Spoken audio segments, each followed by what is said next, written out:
Hey guys, कैसे हैं आप सब। आज हम देखते हैं जावा के फीचर्स क्या हैं। हर लैंग्वेज की कुछ स्पेशलिटी होती है जिससे हम समझ सकते हैं कि ये लैंग्वेज कितनी पावरफुल है। जावा के ऐसे कुछ स्पेशलिटीज़ यानी कि फीचर्स समझते हैं। तो जावा के कुछ प्राइमरी फीचर्स हैं एंड जावा में बहुत सारे फीचर्स हैं। तो पहले हम कुछ प्राइमरी फीचर्स डिस्कस करेंगे, फिर बाकी के सारे फीचर्स डिस्कस करेंगे। तो फर्स्ट फीचर है सिंपल एंड रीडेबल। जावा एक सिंपल लैंग्वेज है। अब जावा सिंप्लिसिटी कैसे मेंटेन करता है, तो जो जावा का सिंटैक्स है वो सी एंड सी प्लस प्लस से काफ़ी सिमिलर है। तो अगर आपको थोड़ी भी नॉलेज है सी या सी प्लस प्लस की, तो आपके लिए जावा का सिंटैक्स समझना काफ़ी आसान हो जाता है। इसके अलावा जावा के जो कंसेप्ट्स है वो लर्न करना काफ़ी सिंपल है, जैसे कि हम आगे की वीडियोस में देखेंगे। The second feature is readable. तो आप कभी भी एक बड़ी सी टीम में ऑफिस में वर्क करेंगे तो आप समझेंगे कि reading code is more important than writing code. अब फॉर एग्ज़ाम्पल आपका बहुत बड़ा सा एप्लीकेशन है, you have to add one feature in that application, in one part of that application. तो आपको ये पार्ट पहले समझना पड़ेगा, तो आपको कोड रीड करने अच्छे से आना चाहिए। तो जावा मेक श्योर करता है कि उसका कोड एकदम रीडेबल हो। ठीक है, तो आप यहाँ पर कोई भी फंक्शनैलिटी या फीचर इजीली ऐड कर सकते हो और इससे आपका एप्लीकेशन काफ़ी टाइम तक मेंटेनेबल रहता है। You can extend your application to a longer time, right. Second feature है जावा का पोर्टेबल और प्लेटफॉर्म इंडिपेंडेंट। ये सबसे इम्पॉर्टेंट फीचर है जावा का। अब जो लैंग्वेज कंपाइलर्स थे C and C plus plus के, वो क्या करते थे, ये जो लैंग्वेज है C language that is high level language लिया, उसको डायरेक्टली कन्वर्ट करते थे मशीन कोड में। तो कंपाइलर डायरेक्टली कन्वर्ट कर देते थे ये हाई लेवल लैंग्वेज को मशीन कोड में, जो हमारी मशीन डायरेक्टली समझ सके। बट ये प्रोग्राम्स पोर्टेबल नहीं होते थे। आप जो एक मशीन के लिए आपने कंपाइल कर दिया है प्रोग्राम, वो किसी और मशीन पे चलाने के लिए आपको पूरा कंपाइल करना पड़ेगा। You can't directly run that program. But Java ने ये चीज़ हमारे लिए सॉर्ट की। कैसे? तो अब जावा ने क्या किया, जावा के कंपाइलर्स क्या करते हैं, हाई लेवल लैंग्वेज को कन्वर्ट करते हैं बाइट कोड में, राइट। ये byte code intermediate level representation है हमारी हाई लेवल लैंग्वेज का। तो कंपाइलर्स यूज़ होते हैं, जावा का कंपाइलर यूज़ होता है बाइट कोड में कन्वर्ट करने के लिए। अब ये बाइट कोड क्या होते हैं, बाइट कोड कैसे कन्वर्ट होता है मशीन कोड में, using Java virtual machine, right. तो JVM एग्जीक्यूट करता है बाइट कोड को मशीन कोड में, so that our operating system can directly run this Java code. तो जावा पोर्टेबिलिटी कैसे मेंटेन करता है, आप मेरे से पूछोगे तो क्या होता है, हम जावा का कोड कंपाइल करके, विच मीन्स बाइट कोड में कन्वर्ट करके किसी और को दे सकते हैं, कोई भी और सिस्टम पे दे सकते हैं, और ये कोड डायरेक्टली उस सिस्टम पे JVM के थ्रू रन हो जाएगा। We don't have to compile this code again. तो ऐसे जावा पोर्टेबिलिटी मेंटेन करता है। और इसको हम एक और चीज़ बोलते हैं कि जावा आर्किटेक्चर न्यूट्रल है। तो आर्किटेक्चर न्यूट्रल का मतलब क्या है वो हम समझते हैं। तो आर्किटेक्चर न्यूट्रल,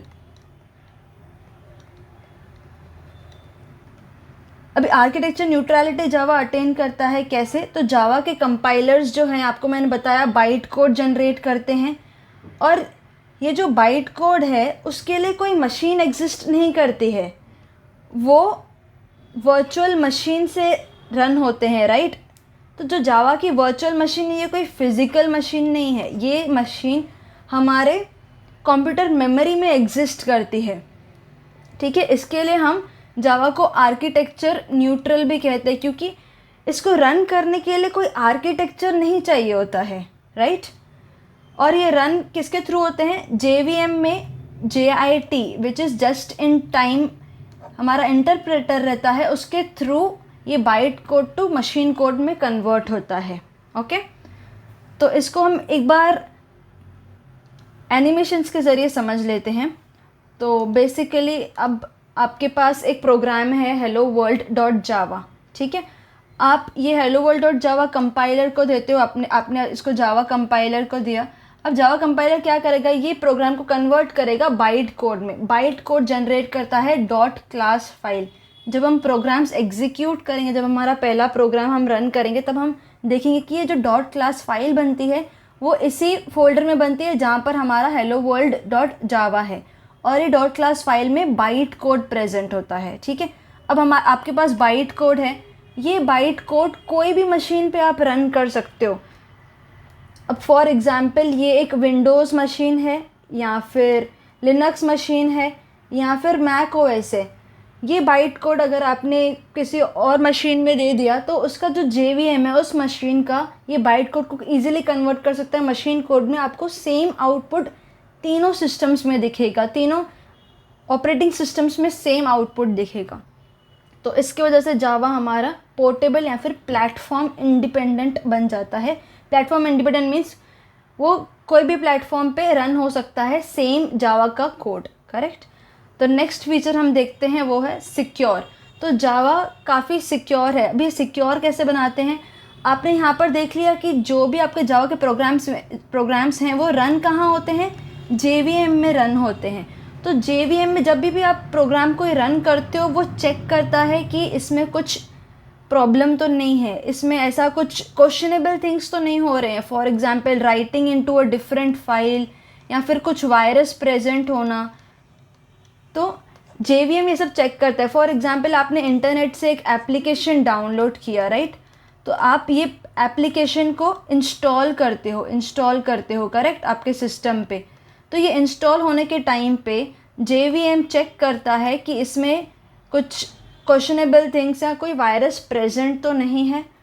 तो इसकी वजह से जावा काफ़ी सिक्योर है, और ये इसका एक प्राइमरी फीचर है जावा का। ऑलराइट, तो आगे के फीचर्स देखते हैं हम। The next feature is object oriented. अब जावा ऑब्जेक्ट ओरिएंटेड कॉन्सेप्ट को फॉलो करता है।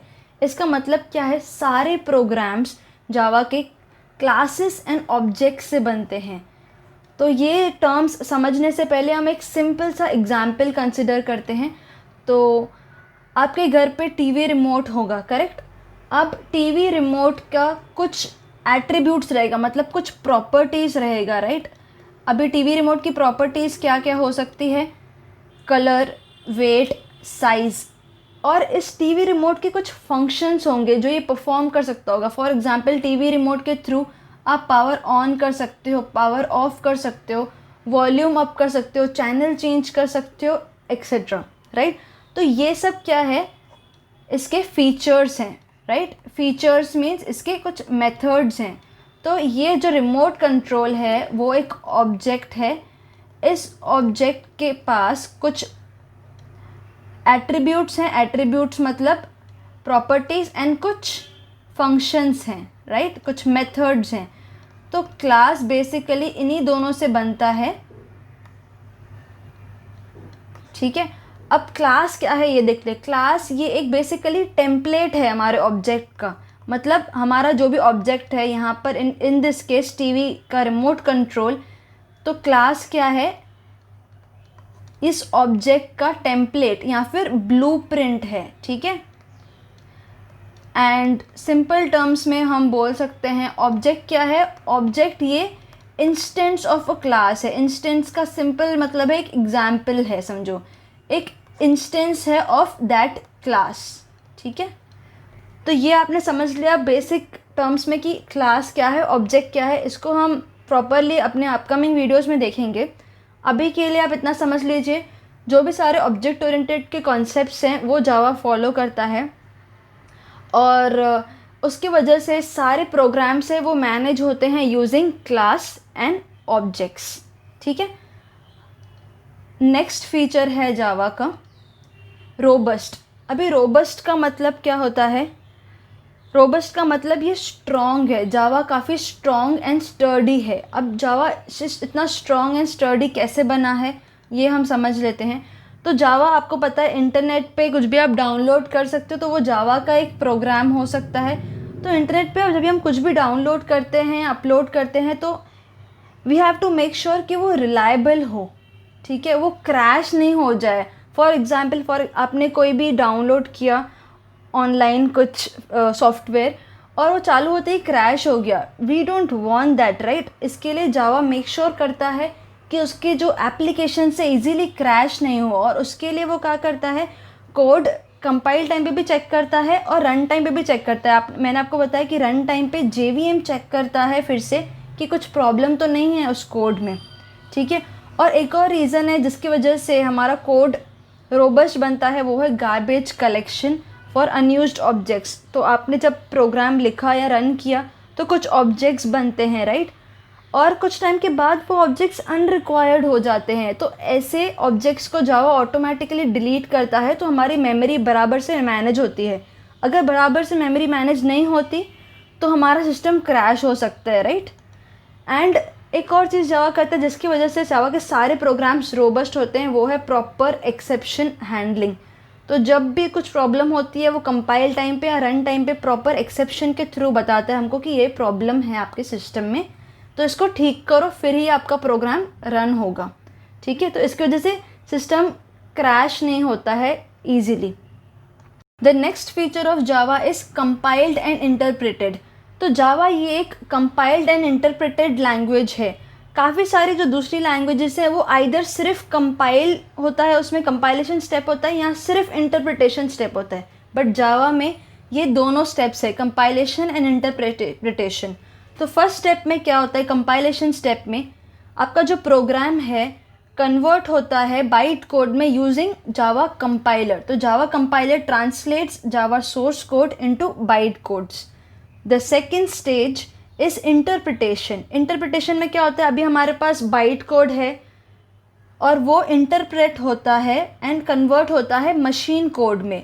मशीन कोड जो रियल मशीन डायरेक्टली एग्जीक्यूट कर सकती है, ठीक है। तो जावा ये एक कंपाइल्ड एंड इंटरप्रेटेड लैंग्वेज है। The next feature of Java is multi threaded. अब पहले तो मैं आपको बता दूंगी थ्रेड क्या है। तो फॉर एग्जांपल आपको एक छोटा टास्क करना है जावा में, उसके लिए हम एक थ्रेड यूज़ कर सकते हैं। लाइक फॉर एग्जांपल मेरा छोटा सा प्रोग्राम है तो मैं उसको सिंगल थ्रेडेड ही रहने दूंगी, मतलब एक ही थ्रेड मेरा प्रोग्राम सीधा सीधा सीक्वेंस में रन कर लेगा टाइमली मैनर में। बट अगर मेरा प्रोग्राम बहुत बड़ा है, बहुत बड़ा टास्क है, तो उसके लिए मुझे मल्टीपल थ्रेड्स चाहिए होंगे सो दैट मेरा प्रोग्राम फास्ट वे में एग्जीक्यूट हो। अभी मेरा प्रोग्राम काफ़ी ज़्यादा बड़ा है, ठीक है, और ये पैरेलली एग्जीक्यूट हो सकता है, तो मैं मल्टीपल थ्रेड्स लगा दूंगी जो पैरेलली ये प्रोग्राम एग्जीक्यूट कर सकता है। तो मेरा इतने से टाइम में जो जितना मेरा ये प्रोग्राम रन करने का टाइम लगेगा उसमें मेरा पूरा का पूरा प्रोग्राम रन हो जाएगा, करेक्ट। तो मल्टी थ्रेडिंग का ये एडवांटेज है। तो आप जैसे फ़ोन में, मैं आप एक रियल वर्ल्ड एग्जांपल देती हूँ, आप फ़ोन में आके से मल्टीटास्किंग करते हो, आप सॉन्ग्स भी सुनते हो, चैट भी करते हो, गूगल मैप्स देखते हो, कुछ भी और भी बहुत कुछ करते हो, राइट। तो सिमिलरली जावा में हम मल्टी थ्रेडेड प्रोग्राम रन कर सकते हैं जिससे हम साइमल्टेनियसली बहुत सारा कोड रन कर सकें एंड हमको वेट नहीं करना पड़े एक पर्टिकुलर प्रोग्राम के एग्जीक्यूशन के लिए। हम साइमल्टेनियसली बहुत कुछ एग्जीक्यूट कर सकते हैं, इससे हमारा एग्जीक्यूशन टाइम काफ़ी रिड्यूस होता है। मल्टी थ्रेडेड ये जो चीज़ें ये बड़े एप्लीकेशंस में बहुत ही नॉर्मली यूज़ होती है। तो नेक्स्ट फीचर है जावा का हाई परफॉर्मेंस। अभी जावा बहुत अच्छा परफॉर्मेंस देता है, कैसे, using just in time compiler. तो अब जस्ट इन टाइम कंपाइलर क्या करता है हम समझते हैं। तो आपके पास यहाँ पर बाइट कोड है, करेक्ट। जावा चाहता था तो ये पूरा का पूरा बाइट कोड कन्वर्ट करता था मशीन कोड में एंड देन मशीन आपको दिखाता था आउटपुट। बट जावा क्या करता है, आपके पास ये बाइट कोड तो है, ठीक है, अब जब ये रन होता है तो जस्ट इन टाइम कंपाइलर क्या करता है, इसमें से कुछ कुछ सेक्शंस लेके एग्जीक्यूट करता है और हमको आउटपुट दिखता जाता है। तो ये जब रन होता है हमारा, मतलब on the fly during the run time, just in time compiler bite code को सेक्शंस में लेके जल्दी जल्दी से इसको मशीन कोड में कन्वर्ट करते जाता है सो दैट आपको ऑटोमेटिकली आउटपुट यहाँ पर दिख जाए। वो वेट नहीं करता कि पूरा का पूरा बाइट कोड कन्वर्ट हो मशीन कोड में फिर मैं आउटपुट में दिखाऊँ, नहीं, वो साइमल्टेनियसली कन्वर्ट करते जाता है and it shows it as a output. इसको हम सिंपल वे में कैसे समझ सकते हैं। फॉर एग्जांपल आपने ई कॉमर्स वेबसाइट्स देखी होंगी, करेक्ट। तो ई कॉमर्स वेबसाइट में क्या होता है, आप जब ओपन करते हो तो ये जो फर्स्ट पेज है सिर्फ वही लोड होता है। आप जैसे जैसे नीचे नीचे स्क्रॉल डाउन करते जाते हो फिर नेक्स्ट चीज़ें लोड होती हैं, राइट? ये आपने देखा होगा काफ़ी बार।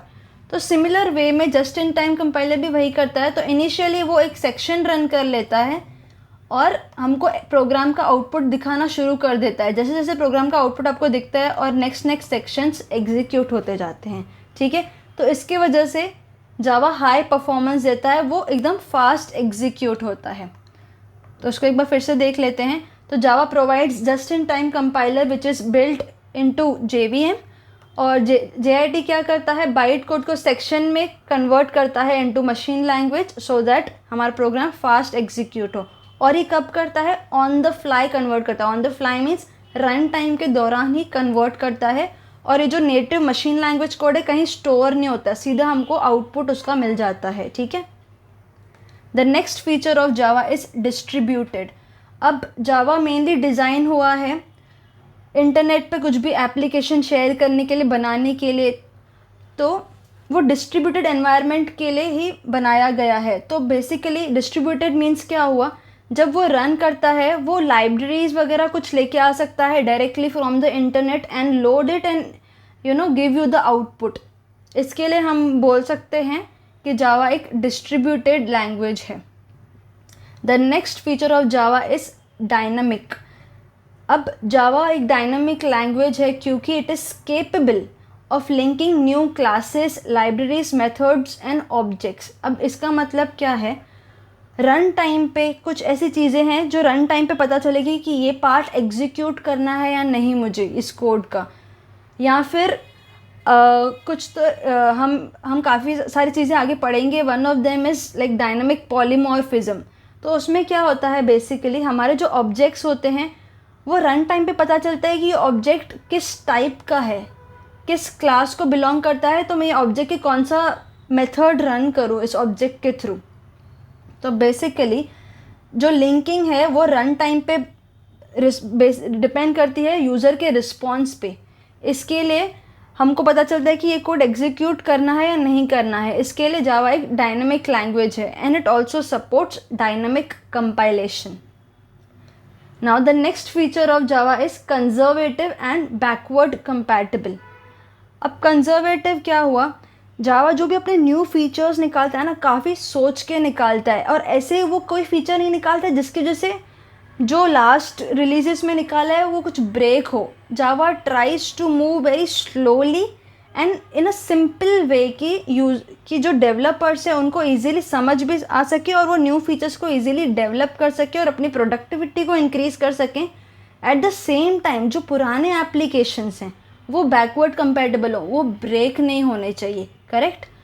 और जावा हमेशा जो भी फीचर्स निकालता है it maintains its basic principles which is simplicity and readability. और उसके अलावा जावा जो भी डेप्रिकेट करता है कोड, डेप्रिकेट कोड करना मतलब कुछ कुछ फंक्शनैलिटीज़ रिमूव करना जो ज़्यादा यूज़ नहीं होती है या फिर जो प्रॉब्लम दे रही है जावा में, तो ऐसी जो फंक्शनैलिटीज़ है वो रिमूव कंट्रोल वे में करता है। ऐसा नहीं है कि डायरेक्टली वो सब कुछ बंद कर देगा कल से, तो कल से लाइक आपका पुराने वर्जन पे कुछ चलेगा ही नहीं, ऐसा नहीं होगा। तो जावा काफ़ी कंजर्वेटिवली न्यू फीचर्स निकालता है और वो हमेशा ट्राई करता है कि बैकवर्ड कंपैटिबिलिटी मेंटेन रहे।